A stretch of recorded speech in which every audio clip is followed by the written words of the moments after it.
Ciao a tutti, io mi chiamo Lucas e siamo qui per dare sequenza allo studio del programma Vieni Seguimi. Studieremo oggi seconda re dal capitolo 16 fino al capitolo 25, va bene? E all'inizio può sembrare che sembrava per me quando leggevo questi capitoli durante la settimana, sembrava solo guerra, re che salgono al potere, re che cadono, morte, eserciti, ma poi principalmente con l'ausilio del manuale di Vieni Seguimi, sono riuscito ad approfondire e a capire e vedere pure una domanda che c'è praticamente in ogni capitolo. Okay? E la domanda è, quando la vita diventa difficile, okay? In chi metto la mia fiducia? O a cosa? Ok, ci sono vari modi di dire questo, no? E il titolo della lezione di questa settimana è Egli ripose la sua fiducia nell'Eterno, nell'Iddio di Israele. Ok? Quindi approfondiamo, ok? Approfondiamo questo titolo, questo argomento e vediamo come si svolge la storia qui. Va bene? Allora andiamo subito al capitolo 16. Ok?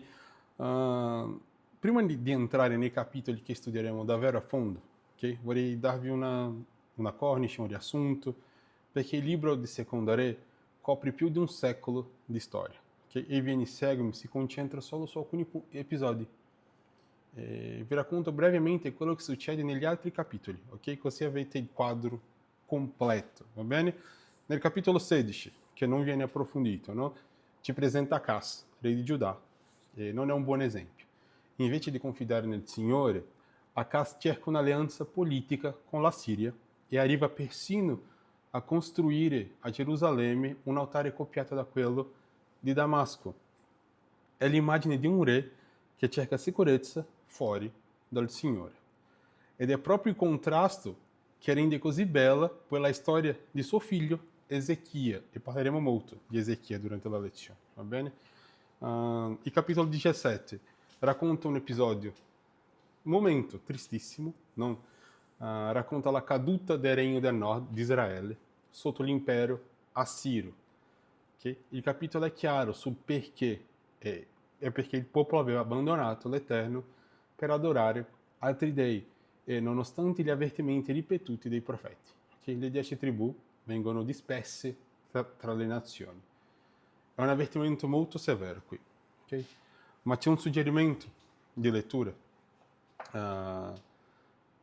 nel manuale di Vieni Seguimi che dice che Cristo dirà si raduni Israele, va bene? Quindi non è la fine di Israele qui, delle 10 tribù, delle 12 in generale, va bene? Quindi, come approfondiremo il capitolo 18 e 19, passiamo al capitolo 20. Nel capitolo 20, che si trova proprio in mezzo alla storia di Ezechia, racconta una malattia grave del re e la sua guarigione dopo aver pregato con tutto il cuore. Oltre alla visita di alcuni messaggeri di Babilônia. È un capitolo molto bello, ma questa settimana la lezione si concentra soprattutto, come ho detto all'inizio, sui capitoli 18, 19 e 21, 22 e 23. Va bene? Quindi lascio solo accennato questo, vi invito a leggere e ad approfondire i vostri studi. I capitoli 24 e 25 infine chiudono il libro con la parte più dolorosa. Okay? Dopo Giosia, i re che seguono tornano alla infedeltà, non seguono più i comandamenti di Dio. E alla fine Gerusalemme cade, viene conquistata da Babilonia, il Tempio viene distrutto e il popolo va in esilio. È la fine tragica di un lungo processo di apostasia, di allontanamento da Dio. Ma anche qui sappiamo che il Signore non abbandona il suo popolo per sempre. E allora, con questo quadro in mente, entriamo ora nei due punti, nelle due storie più belle che di questa settimana, Ezechia e Giosia. Va bene? Allora, andiamo qui nel capitolo 18. 17? 18, eccoci qua. Va bene? Allora, Ezechia diventa re di Giuda in un momento molto difficile, ok? Dopo il regno debole di suo padre, a caso, ok? E le scritture qua, il testo di Seconda Re, fin dal primo versetto, ci dice chi era quest'uomo, chi era Ezechia. Quindi se leggiamo nel versetto 3, qui leggiamo così: egli fece ciò che è giusto agli occhi dell'Eterno, interamente come aveva fatto Davide, suo padre, che non è Davide. La scrittura dice come ha fatto Davide suo padre perché è un discendente di Davide, va bene? Così è chiaro, no? Ezechia elimina l'idolatria del regno, distrugge persino un oggetto sacro e vedremo nelle scritture qual era questo oggetto sacro, che era diventato un idolo, va bene? Il serpente di rame che Mosè aveva fatto nel deserto, il popolo l'aveva conservato fino a questi giorni, ok? Perché il popolo aveva iniziato ad adorarlo invece di guardare a quello che rappresentava veramente. Quindi leggiamo Seconda Re, ok? Capitolo 18, versetto 4 qui. Sopprese gli atti, luoghi, frantumò le statue, abbatte l'idolo di Astarte e fece a pezzi il serpente di rame che Mosè aveva fatto, perché i figli di Israele gli avevano fino a quel tempo offerto incenso e di egli lo chiamò Neus Shitan. Un dettaglio piccolo, ma è molto importante qui, va bene? Anche una cosa buona, okay, che è stata buona in passato, qui il serpente di rame. Se prende il posto di Dio nel nostro cuore, va corretta, va distrutta, deve essere eliminata dalla nostra vita, perché non possiamo adorare altre cose. Ok? Quindi Ezechia inizia questa specie di riforma, ok? E adesso arriva la prima prova, va bene? La prima prova di Ezechia. L'esercito assiro, ok? Guidato da Sennacherib, va bene? Ha già conquistato qui quasi tutte le città fortificate di Giuda, okay? Del regno di Giuda. Se leggiamo qui il versetto 17, di versetti no, dal 9 al 13, ok? Vediamo qua, nel 4 anno di Ezechia, che era il settimo anno di Osea, figlio di Ela, re di Israele, re di Assiria, salì contro Samaria e l'assediò. Okay? Poi vediamo come finisce tutta la storia qui. Se leggiamo poi il versetto 19 e 20, vediamo che Rabi Shaqué disse loro: andate a dire a Ezechia, così parla il gran re, il re di Assiria. Che fiducia è questa che tu hai? Tu dici che consiglio e forza per fare la guerra non sono che parole vane, ma in chi metti la tua fiducia per ardire di ribellarti a me? È una domanda molto diretta, no? Pensata qui per seminare dubbio e paura. E se ci pensate, non è così diverso da quello che sentiamo noi oggi, ok? Forse in un modo più sottile, possiamo definire così, no? Possiamo pensare a volte, sono sicuro che valga la pena vivere in questa maniera, sono sicuro che il Signore mi aiuterà davvero a superare questa difficoltà. Sono in un modo più sottile, molto simile a questo che sta cercando di fare qua, adesso, in questo momento, no? E vediamo che cosa fa Ezechia davanti a questa situazione, no? Non risponde con un discorso, non fa niente. Cosa fa? Va nella casa dell'Eterno, va al Tempio, va a pregare qui, va bene? Distende davanti a lui. Ok, cosa fa? No? Ezechia qui. Se saltiamo adesso nel capitolo 19, andiamo al capitolo 19 e vediamo cosa fa Ezechia.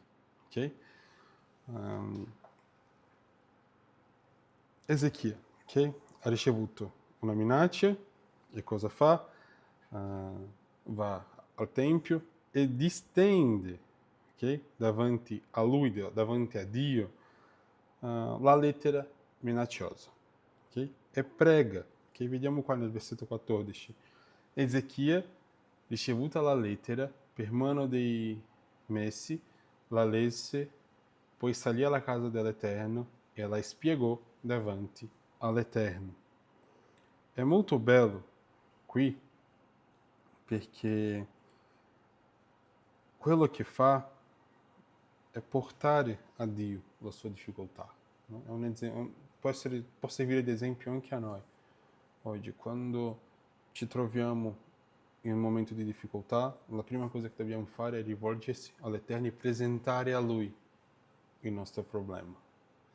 Non presentare a Lui le nostre lamentele, ma presentare a Dio quello che stiamo affrontando, quali sono le nostre difficoltà. E Dio ci aiuterà a superare quello. Ci darà le istruzioni, ci ricorderà di quello che già sappiamo che possiamo fare per superare queste avversità, queste difficoltà. Ok? Ezechiel va al Tempio, fa una preghiera, ok? Come abbiamo visto qui, presenta a Dio e fa una preghiera, e la sua preghiera è molto bella, ok? Perché non chiede solo la sua salvezza, la salvezza della città, chiede che tutti i popoli sappiano che l'Eterno è l'unico e vero Dio.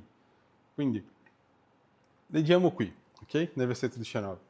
Ma ora, o Eterno, o Dio nostro, salvaci, te ne supplico, dalle mani di costui, affinché tutti i regni della terra conoscano che tu solo, o Eterno, sei Dio.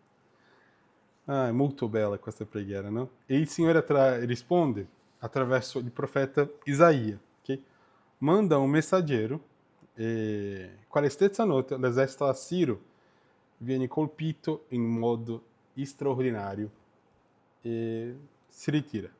Okay? Leggiamo qua nel versetto 35 e 37 cosa succede. Va bene?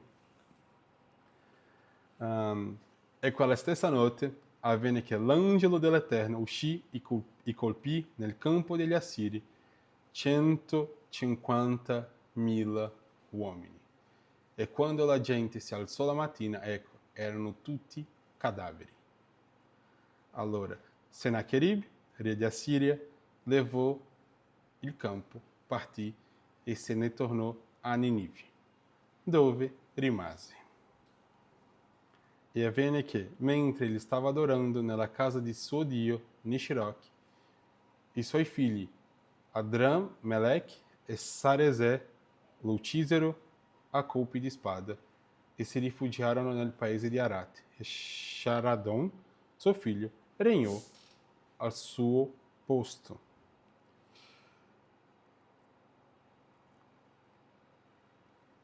La fede del re Ezechia qui ha fatto che Dio salvasse quella città. Momentaneamente, ok? Perché poi, come abbiamo visto, come vi ho detto all'inizio, dopo la morte dei re giusti, Israele cade, Gerusalemme, no? Qui cade, il regno di Giuda va in esilio. Ma vediamo qui come singole persone, un singolo individuo, può portare Dio a fare cose meravigliose, fare delle grandi opere. Quindi non importa la nostra difficoltà, i nostri problemi, se lo portiamo a Dio e è della sua volontà risolvere quel problema, Lui farà in modo che quello problema sparisca o sia risolto subitamente. Ma se dobbiamo imparare qualcosa durante quella prova, che cercassimo di cambiare il modo come affrontiamo l'avversità. invece di lamentarsi a Dio, perché non iniziamo a chiedere quale lezione devo imparare da queste sfide? Cosa c'è ancora da imparare qui? Cosa c'è da capire? Così il Signore aprirà i nostri occhi e vedremo. E la prova, la difficoltà non sarà più così difficile da affrontare. La affronteremo con gioia e con una ferma sicurezza che l'Eterno è al nostro fianco. Vale la pena fermarci un momento sul messaggio che il Signore manda tramite Isaia in Seconda Re, ok? Nel capitolo 19, dal versetto 20 fino al versetto 34. È un messaggio molto bello, perché non è solo una promessa di vittoria militare, ok? È un ricordo di chi comanda davvero la storia qui. La Síria aveva già sconfitto molte nazioni potenti, okay? Perché Gerusalemme avrebbe dovuto essere diversa. La risposta delle scritture è semplice e diretta, è perché il Signore stesso combatte per il suo popolo, quando il suo popolo confida in Lui, ovviamente. Okay? Penso che qui sta il cuore di tutta questa storia, no? Sennacherib aveva buone ragioni, okay, dal punto di vista umano, per essere sicuro della vittoria, ma tutte le cose sono nelle mani del Signore, anche quando la situazione sembra già decisa contro di noi. Sennacherib aveva tutto al suo favore, tranne una cosa: Dio. Lui non aveva Dio. E non avendo Dio, che era insieme al popolo di Gerusalemme, qui di Giuda, ha fatto in modo che, possiamo definire così, no? Sennacherib aveva 99% di probabilità di vincere la guerra contro 1% di Israele, ma quello 1% di Israele, di Gerusalemme qui, del regno di Giuda, era Dio. Quindi quello 1% ha battuto quel 99% facilmente, ok? Perché ha mandato solo un angelo per fare tutto il lavoro.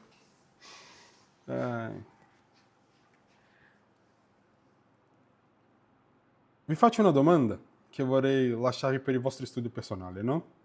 Quali sono oggi le voci che vi dicono di non confidare nel Signore? E che cosa vi ha aiutato nei momenti difficili a scegliere comunque di confidare in Lui, come fece Ezechia? Quindi analizzate le vostre vite, ok? Pensate a quello che vi dice costantemente di non fidare nell'Eterno. Poi, dall'altra parte, riflettete su quello che vi invita costantemente a fidarsi di Dio. Okay? Quello che vi porta a scegliere come il re Ezechia. Abbiamo concluso qui la storia del re Ezechia. Va bene? Allora cambieremo un pochettino e vedremo come da un bravo re, come era il re Ezechia, può nascere uno non così tanto bravo. Va bene? Allora, proseguiamo, ok? Dopo Ezechia arriva suo figlio Manassè. E vi ricordate come inizia la scrittura dicendo che Ezechia fece quello che era giusto agli occhi di Dio? Manassè fa l'opposto. Okay? E dopo Ezechia arriva suo figlio Manassè e qui la storia prende un tono, possiamo dire così, molto triste, no? Il capitolo 21 ci racconta che Manassè, ci racconta come Manassè distrugge, ok? Tutto quello che fece suo padre. Va bene? Tutto ciò che Ezechia aveva fatto, costruito, Manassè distrugge.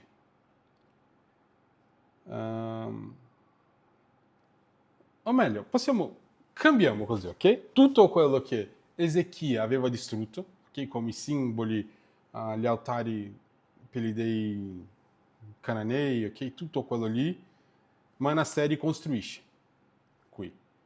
Okay? Tutto il progresso che il padre Ezechia aveva fatto distruggendo i simboli o distruggendo quello che portava il popolo di Israele a adorare altri dei, suo figlio Manassè ricostruisce qui. Okay? E inizia persino pratiche pagane dentro il Tempio. È uno dei momenti più oscuri, ok? Di tutta la storia di Giuda. È il momento forse che l'apostasia ha raggiunto il livello più alto qui, ok? E poi, in mezzo a questa oscurità, nasce un altro punto di luce, che come vi ho detto, da un re buono è nato, no? Un re cattivo come Manassè, e da Manassè nasce un re molto bravo, che è il re Giosia, va bene? Come vediamo qui, no, nel versetto capitolo 21, che dice che Manassè, egli fece ciò che è male agli occhi dell'Eterno, seguendo le abominazioni delle nazioni che l'Eterno aveva calciato davanti ai figli di Israele.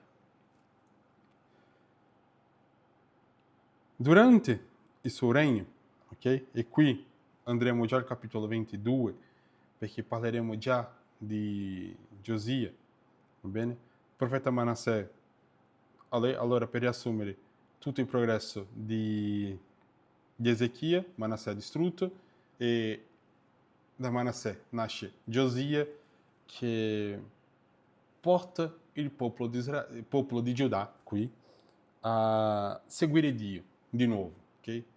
Ad smettere con le pratiche pagane. Quindi andiamo qui nel capitolo 22, ok? Vediamo cosa succede qui. Nel capitolo 2, cosa dice Dio già di Giosia? Egli fece ciò che è giusto agli occhi dell'Eterno e camminò in tutto e per tutto per la via di Davide, suo padre, senza scortarsene né a destra né a sinistra. È una scrittura che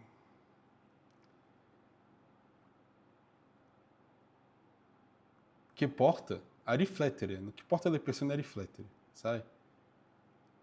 Egli fece ciò che è giusto agli occhi dell'Eterno e camminò in tutto e per tutto per la via di Davide, suo padre, senza scortarsene né a destra né a sinistra.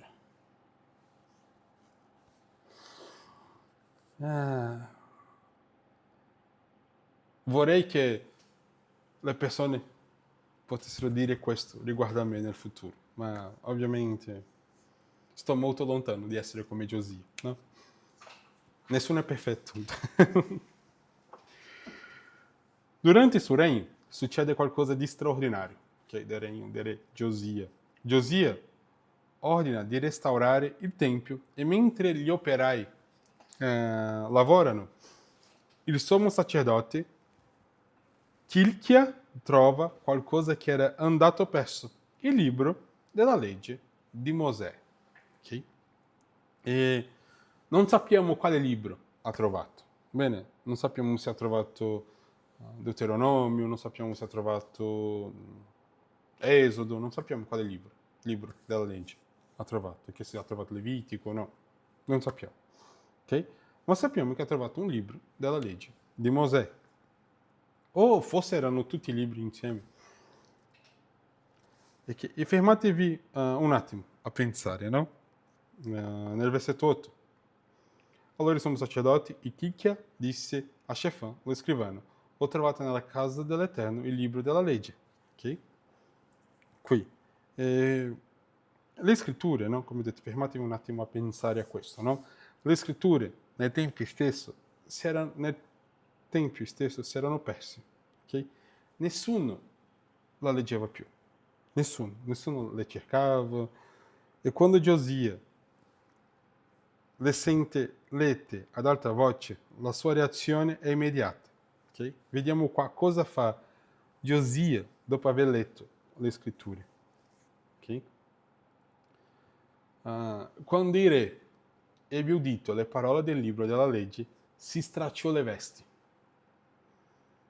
Qui io, quando ho letto questo, no? Che il re, udito le parole del libro della legge, si stracciò le vesti. Mi sono chiesto, no? Se mi era mai capitato di sentire che in qualche periodo della nostra vita le scritture erano diventate come quel libro perduto della legge, no? Presenti ma dimenticate, e che cosa vi ha aiutato a trovare queste scritture, no? O se quando sento le scritture straccio le vesti, ok? Mi sento così arrabbiato, triste, frustrato, in sapere che stavo sbagliando qui. È la reazione del re Giosia in questo momento. E cosa fa il re Giosia? Cosa fa il re Giosia? La risposta di Giosia a questa scoperta non è solo emotiva, che si straccio le vesti, tutto quanto, no? Dice, raduna tutto il popolo di Gerusalemme, ok? Dai più anziani ai più piccoli, e leggi davanti a tutti le parole del libro dell'alleanza ritrovato. Qua, nel capitolo 23, e versetto 3, il re, stando in piedi sul palco, stabilì un'alleanza dinanzi all'Eterno, impegnandosi a seguire l'Eterno, a osservare i suoi comandamenti e i suoi precetti e le sue leggi con tutto il cuore e con tutta l'anima, per mettere in pratica le parole di questa alleanza, scritte in quel libro. E tutto il popolo aderì all'alleanza, con tutto il cuore e con tutta l'anima. Non è un impegno a metà, ok? Non è una promessa fatta per convenienza. E abbiamo già studiato molto la parola cuore nell'ebraico, no? Vuol dire tutto, tutto di sé, dare tutto, impegnarsi 100%, 200% qui. È l'immagine di un uomo che decide di allineare completamente la sua vita a ciò che il Signore ha rivelato. Il popolo lo segue, aderiscono all'alleanza insieme a lui. E Giosia porta avanti una riforma molto profonda. Okay?